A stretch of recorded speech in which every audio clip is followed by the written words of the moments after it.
Hi, everybody. Joshua Burkhart here. We're working on week 2 of Virgo integration. You might know me from my work from Passive Transformation or Returning Nature's Rhythm. And the reason why we're doing this work is really to take the energy behind the signs and the seasons and to start to apply it in our lives in practical ways. So, Virgo energy, because we're in the time of Virgo, is fantastic for any sort of project management, task management. If you have some projects that need to be broken down into smaller steps, have some research done, adapt to some new information that you've come across, and put these things into action, now is a great time to do that. Um, what we're focusing on here today is more the spiritual side of things, right? So I work a lot with people on mind, body, spirit. And the spirit aspect of things is really important because it imbues our lives with meaning, right? And so we might think like, okay, practical application, right? Why don't we just go for project management or time management or our task lists? And these are great. And these are very powerful ways to put Virgo energy into motion. Um, but these are also dealt with by so many bloggers out there, right? So many bloggers, so many life hackers. There's a ton of work out there to help people manage time. And you can always reach out to me if you have some questions, come to the life coach on managing time, managing tasks, kind of creating larger systems of efficiency in our lives. What doesn't get talked about as much is how do we actually imbue our lives and all those tasks that we have with a greater meaning that makes life more valuable and psychologically rewarding to ourselves. And so we started this up last with the first week of Virgo integration, talking about how we can kind of look into the synchronicities in our lives, the dreams in our lives, and those weird states that sometimes get even called get labeled as mental health crises, in order to start to develop our own personal mythos, our own personal understanding of our own symbol system, right? And so when I say personal mythos, the reason why I say it this way, right, is because it can be a belief system. It can be a set of stories we tell ourselves. It can be a way that we describe our relationship to life and to existence. And it's personal to us, right? We're not saying we have the answers of all existence, right? We're not saying we have the answers, the absolute reality. What we're doing is we are collecting a story. We're creating a story or a narrative that symbolically represents our relationship to life, our relationship to greater, deeper meaning, our relationship to a cosmic meaning that we can believe in and that we can invoke. And what this allows us to do is then invoke that meaning into our everyday life through the symbols that appear to us. And the reason why this is so important, especially in the modern day age, is that traditionally, right, in ancient societies, you had monocultures, all the information around you, all the traditions around you. They hypnotized us into believing in specific ways, right? Into believing in particular ways, which then allowed our rituals and the everyday acts of our lives, from your morning prayers to the way that you gather water from the river or the well, to the way that you built your houses, or the way that you cooked your foods and what kinds of foods you ate. All of these were giving greater levels of meaning based on the cultural myths, traditions, and everything from mystery rites to seasonal festivities to the stories your mother told you as a child, or the ways that the men and women of the tribe initiated you into adulthood or into other aspects of their spiritual rites of the tribe. And as we have a much more diverse, mixed experience in the modern day, and as different traditions get further and further away from their roots, we are losing a lot of that connection between spiritual meaning in our everyday lives. And for some of us, like, it's a natural progression from breaking away from more traditional backgrounds and histories, right? But that doesn't mean we have to live in life that is lacking meaning. We can look to our own experiences. We can look to those synchronistic events and the way that the universe kind of leads us. We can look to our dreams and the symbols of our dreams. We can look to the visions that we've had and start to create a larger narrative, a larger story. And the reason why this is so important is because stories are very, very powerful. A lot of people, like, they'll talk about inspirations, like historical inspirations, right, that led them to live more impactful lives, more meaningful, impactful lives. I know that for me, when I'm dealing with clients, and we're working particularly on the more unconscious pieces, we really have to go through and talk about what unconscious narratives, what unconscious stories play themselves out through my clients' lives.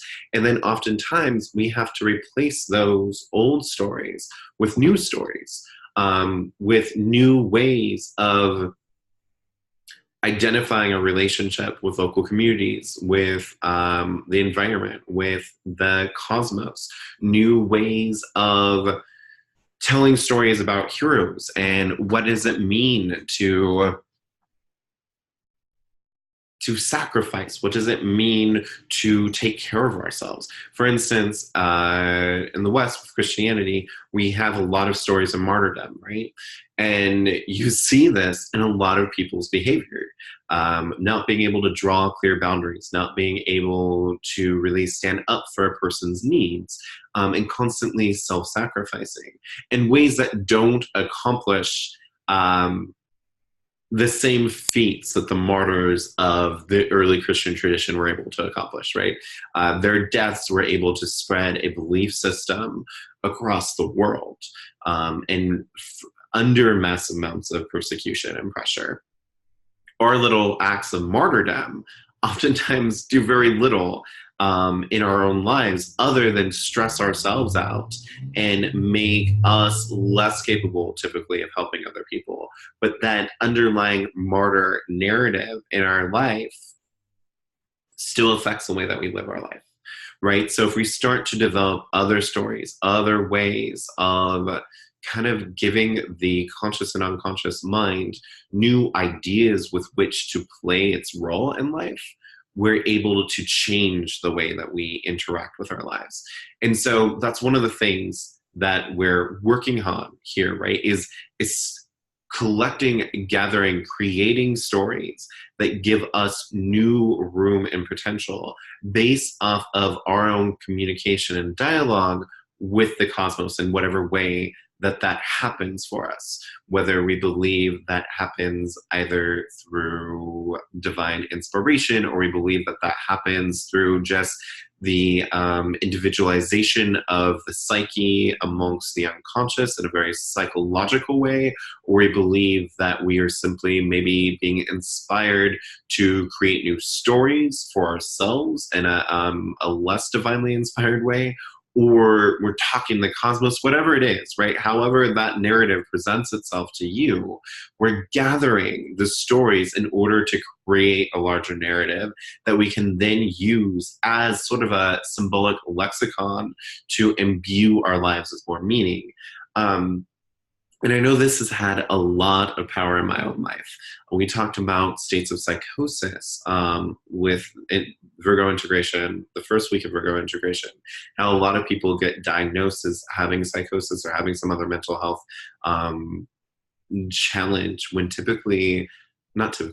when oftentimes we're having more visionary states. And I know that those visionary states for me came with their own sort of personal mythos and storytelling from these mythic characters. And when I'm able to engage with those stories, I'm able to really find myself much better centered in my own life, in the narrative of my life, and in the role that I'm meant to play in my life in order to do the work that I feel called to do. And I'm much more empowered to do that work. And little things that get in the way, distractions, like that can steal time, steal consciousness, steal focus, sort of just melt away when I'm more in the narrative of these stories, because now I have this larger epic story, right? And the mind is geared toward it. The mind is thinking it through. The mind, the unconscious and unconscious mind are living into that experience. And when something minor comes up, right? Like, okay, am I going to stress out about this? Am I going to future trip about this really minor detail? Or am I going to waste time just like and veg out for a day or two? Like those things that when I'm not motivated by a larger narrative can come up and take up a lot of time, take up a lot of focus, take up a lot of energy. They just kind of fall away because now there's this larger story that needs to be lived. And when those stories are more personal, right? When they're my own personal mythos, not the stories that got like handed down to me, but the stories that, and some of the stories that got handed down to me do apply. The stories that speak to me that got handed down to me, not all the other ones, right? That just became part of doctrine or dogma, but the ones that continuously spoke to me and gained new life through my own personal interactions with the world. Those are the ones that help me live my own narrative, right? And live my own story, along with other random stories that appeared through these visionary states, through my dreams, through odd synchronicities. When we're able to do this, we're able to fill our life with more meaning. And that greater sense of meaning in our life allows us to actually live a much more fulfilled life, right? It's more than just like a psychological trip or trick to make you feel better about your life. It actually allows you to accomplish more in your life because you have more spiritual fortitude, if you wish, and more psychological focus. And so in order to do this, though, we have to talk about some things, right? Because there is, if we're going to be fleshing out the subjective personal mythos, we need to come to grips with the fact that it is okay for there to be mysteries. In our traditions, especially in the West, so the human psyche moved from paganism with multiple traditions, different mystery rites, different ways of explaining the cosmos, and you kind of just like chose which ones worked for you. And it wasn't that lax, right? There was definitely some persecution that would occur. But into the Christian more absolutist frame of reference, right? Where there is this monotheistic understanding, there is an absolute truth. There is this right or wrong answer to it, and your very salvation depends on it. Then the psyche, the collective psyche kind of moves through that into more of the sciences. But I don't think it lost that absolutist attitude, right? Because it's still looking for the objective absolute truth out there, which is very difficult because the actual body of science is more of a set of tools to help us research things, right? To help us try to understand the objective reality out there. But it makes room for the fact that there can be multiple different theories explaining things. And until we really absolutely know the truth behind it, we are supposed to be able to hold it up to a mystery that maybe has more or less likely theoretical answers, right?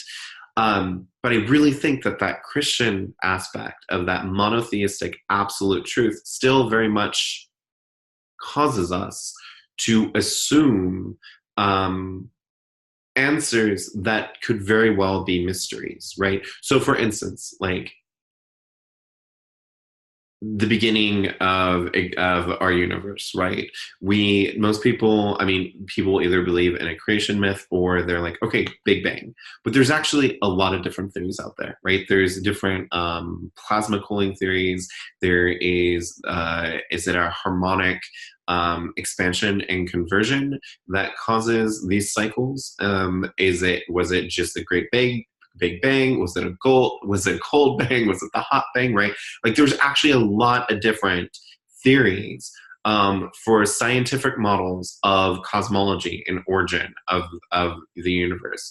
but we don't tend in our minds to hold space for all those different theories. We kind of roll with the one theory that's the most popular and assume that one to be true. If we're going to do this work with our own personal mythos, we need to be able to break away from the things that have kind of just been told to us. Like, you can hold that, right? Like, you can hold, I mean, for instance, I have my own personal mythos that like kind of helps me create meaning in my life. I'm not going to tell other people like this is exactly how the world was created, right? Like I don't even believe it in that way, right? I believe it as a set of stories for myself, and I tend to run more with the Big Bang idea.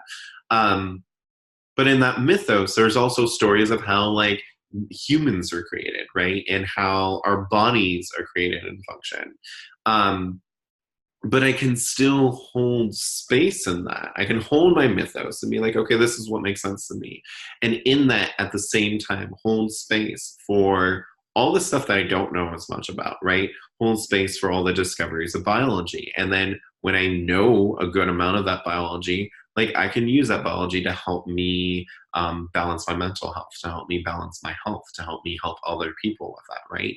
I can have my own sort of personal mythos about how my mind, body, and soul connect, or spirit connect and work with each other, and the origins of those things, while still leaving room for there to be other answers on how our neurology and creates consciousness, right? And how our neurology affects consciousness. We're not looking for the absolute truth here. We are leaving room for the mystery. We're leaving room for other information. We're leaving room for new discoveries. What we're looking for are the stories that we can tell ourselves that that resonate inside of us, right? The ones that move the chest, the stories that cause our heart to beat a little bit faster or stronger, the stories that cause the goose bumps on our body, the stories that key us in and we're like, yes, I remember that is like the truth that I am here for. Those are the stories that we are looking for, and they don't need to exclude anyone else's stories that has that same effect upon them, and they don't need to assume an absolute objective universal truth. They can be personal to us. But in order for them to work, and in order for us to slowly develop this larger narrative, we have to make peace with the fact that we're not here to answer every question, right? We're not here to have all of the answers. We don't need that. We can just simply have that background. There is a very amazing, great, amazing world out there that has a whole bunch of intricacies and wonders, and it's a mystery. I mean, Carl Sagan talks about that, and just he goes through talking about how I'll just read this quote. It's a critical moment in the history of the world. We are the representatives of the cosmos. We are an example of what hydrogen atoms can do given 15 billion years of cosmic evolution. And we resonate to these questions. We start with the origin of every human being, and then the origin of our community, our nation, the human species, who our ancestors were, and then the riddle of the origin of life, and the questions. Where did the Earth and solar system come from? Where did the galaxies come from? Every one of these questions is deep and significant. They are the subject of folklore, myth, superstition, and religion in every human culture. But for the first time, we are on the verge of answering many of them.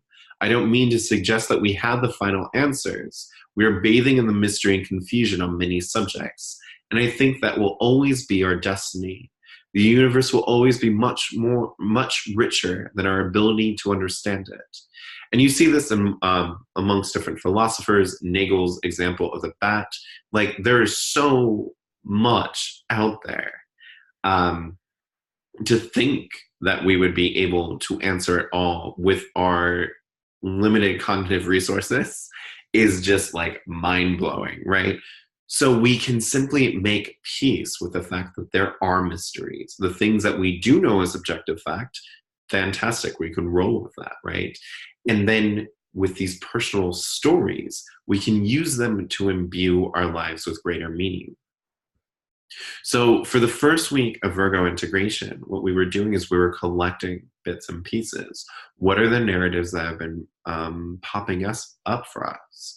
Um, Now, let's start to weave that together. If you want to do a writing project on this, you can start to write your own mythos, right? Like, what is the origin of existence? What is the origin of humanity? Why were we here? Is this a love story? Is this a dream? Is this theater? Is this just a random collision of atoms? We have to create our own meaning? Well, what are you choosing to create? Uh, that what are you choosing as that meaning that you're choosing to create? As we do this work, I also ask you to do a journaling process on any blocks that get in the way, right? I don't want to use the word blocks because I actually am trying to move away from that language, because it makes it seem like there's some just like thing in the psyche that just needs to be pulled out. And that's not really, I think, how it goes. I think it's more or less that there are plants in the psyche that need to grow, right? There's spaces in the psyche that need to be able to grow. There's spaces in the psyche that need to be able to transform. There are spaces in the psyche that are dark, and we're trying to figure out how to light the dark and figure out what's actually there. It's not like there's just a wall that's blocking you, and once you do X amount of activity, X amount of the perfect activities, and you do your perfect journaling, it's just going to go away, and then you get to like move on. Like there are things inside that need to develop, to be nurtured, to be understood, to be illuminated. So I want to move away from that thing. What's these blocks? But if you feel inside that there is resistance, if you feel inside that there is this opaque nature, or that things feel a little bit muddled and dark when you're talking about and writing about your ability to hold room for the mystery, or your ability to create your own personal mythos, um, I would like you to do a journal activity on that and do associations, word associations for the things that come up to you, like for the thoughts, for the feelings, for the sensations that come up to you around holding space for the unknown and holding space for your own personal storytelling of the unknown and your own personal mythos.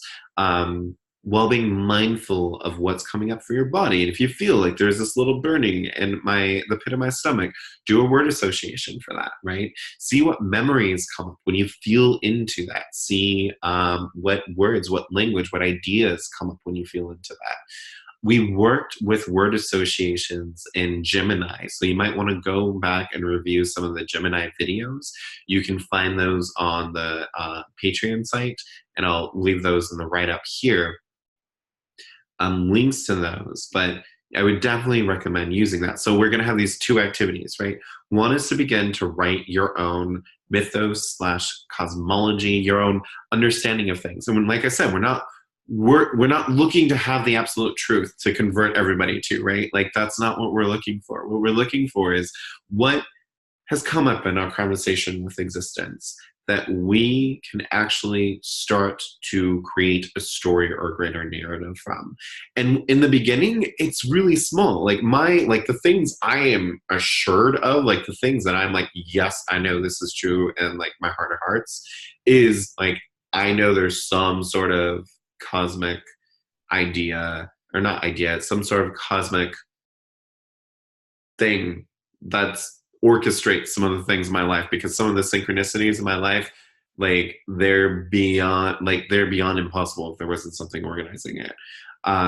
What exactly that is, like I have my stories about it, but I have multiple different stories about it, and they don't always say the same thing, right? Sometimes that's like a very present, conscious, divine entity that can think just like I do. Sometimes it's a sleeping entity that that isn't very lucid, and it sort of just like dream connects these things and then sort of fades in and fades out. Sometimes it feels like animistic spirits. Sometimes it feels like just archetypes, and my own psyche is kind of putting all these pieces together and causing it to happen.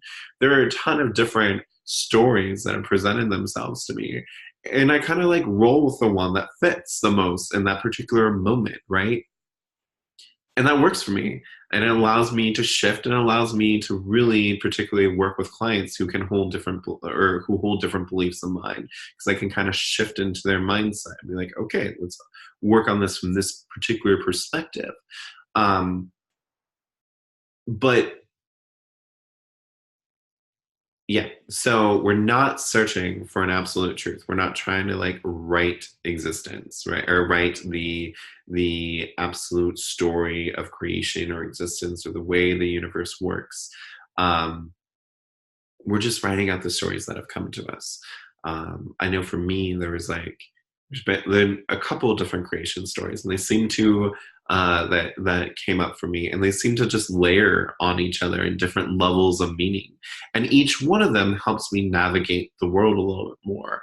Like for instance, one of them is this sort of like pre-creation story where there's three main characters, and there's the knower, the essentially like the knower, the observer, and then the doer, right? And so when I'm going through life, like, and these are just three very basic archetypes. And when I'm going through life, I can be like, okay, now is the time for the doer, or now I'm going to call on that kind of like deep inner wisdom, knowing knower, and work with that. Whereas there are like other different kind of creation myths that help me sort of figure out where my personal role in the narrative and the greater narrative is. So we're fleshing out these stories for ourselves. We're writing them down. And if we come across any resistance to doing this work, we are going to dig into that through association, and figure out where that comes from and what is popping up with that.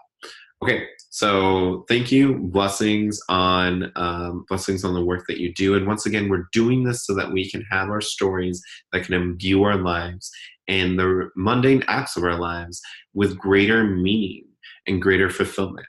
So thank you. Thank you for all the work that you're doing, and blessings on you and the work that you're doing. Bye.